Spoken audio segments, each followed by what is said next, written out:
జిల్లా మినిస్టర్ గారు. అధ్యక్ష, ఈ సందర్భంలో నేను గౌరవ సభ్యులకి తెలియజేస్తా ఉన్నాం అధ్యక్ష.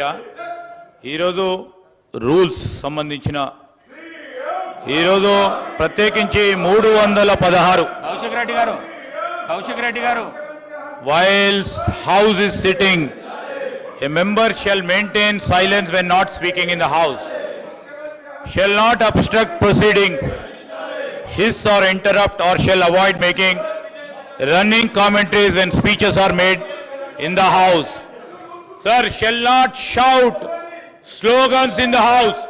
Sir, అధ్యక్ష, సీనియర్ శాసన సభ్యులు ఉన్నారు. రూల్స్ గురించి మేం చెప్పనక్కర్లేదు. దాంట్లో ప్రత్యేకంగా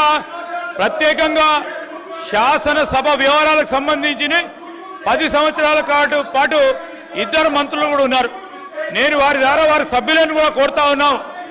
ఈరోజు చీప్గా వారి విధంగా చీప్గా స్లోగన్ చేయడం, మరి వారి సభ్యతకు సంబంధించిన అంశం విషయంలో తప్పకుండా ప్రస్తావన చేయాల్సి వస్తుంది అధ్యక్ష. ఈరోజు వారి బిహేవియర్ చూడండి అధ్యక్ష. ఒక యువతకు సంబంధించి రాష్ట్ర యువతకు సంబంధించి రాష్ట్రానికి సంబంధించిన నిరుద్యోగులకు సంబంధించిన ఉపాధి కల్పన భాగంలో డిస్కషన్లో పాల్గొనాలని కోరినప్పటికీ ఈ రాష్ట్ర యువత భవిష్యత్తు ఎటుపోయినా పర్వాలేదు, నిరుద్యోగుల భవిష్యత్తు ఎటుపోయినా పర్వాలేదు, రాజకీయాలే మాకు ముఖ్యమని, ఈరోజు పార్టీలే మా ముఖ్యమని అనేక సందర్భాల్లో మేము అపీల్ చేస్తున్నప్పటికీ ఈ విధంగా వారి ప్రవర్తన సలిలేదు. ప్రజలందరూ కూడా చూస్తూ ఉన్నారు. ఈరోజు నేను దయచేసి వారిని సహకరించమని కోరుతా ఉన్నాను.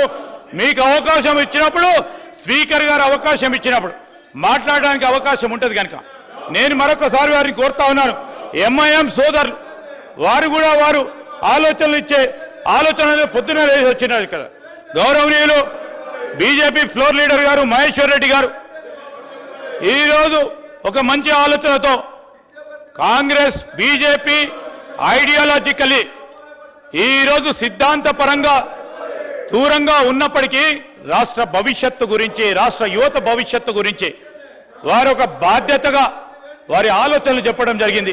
మేము ఎంఐఎం వారిని, అదేవిధంగా సిపిఐకి సంబంధించిన పెద్దలు ఉన్నారు, సాంబశివరావు గారు, వారి ఆలోచనలు, మీ అందరి ఆలోచనలు తీసుకొని ఈ బిల్లును ఆమోదం చేసుకునే ముందుకు వెళ్ళటం జరుగుతుంది. దయచేసి ఇప్పటికైనా యువకులు ఉన్నారు, యువతకు సంబంధించి మీ అందరినీ కూడా వారి వాయిస్ను వినిపించడానికి మీ అందరినీ కూడా శాసనసభలో మరి అపోజిషన్గా ఉండండి.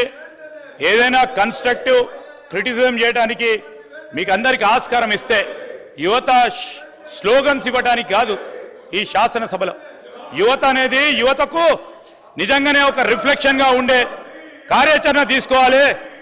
ఆ యువతకు సంబంధించి మేము యువకులము, ఆ యువతకు సంబంధించి మా రాష్ట్రానికి సంబంధించిన యువతకు ఒక రిఫ్లెక్షన్గా ఉండే బదులు స్లోగన్స్ ఇవ్వడానికి ఈ ప్లాట్ఫామ్ కాదు అధ్యక్ష.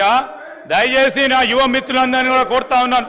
చదువుకున్న వారు ఉన్నారు, రాష్ట్రానికి సంబంధించి మీలాగనే వేల మంది లక్షల మంది యువత చూస్తా ఉన్న సందర్భంలో వారి భవిష్యత్తు గురించి కూడా ఆలోచన చేయకుండా ఈ విధంగా అంతరాయం చేయడానికి ప్రయత్నం చేస్తున్న సందర్భాన్ని ఈరోజు శాసనసభ చరిత్రతో పాటు రాష్ట్రానికి సంబంధించిన యువత కూడా మీరు చేస్తా ఉన్న చేష్టలను గుర్తిస్తా ఉంది.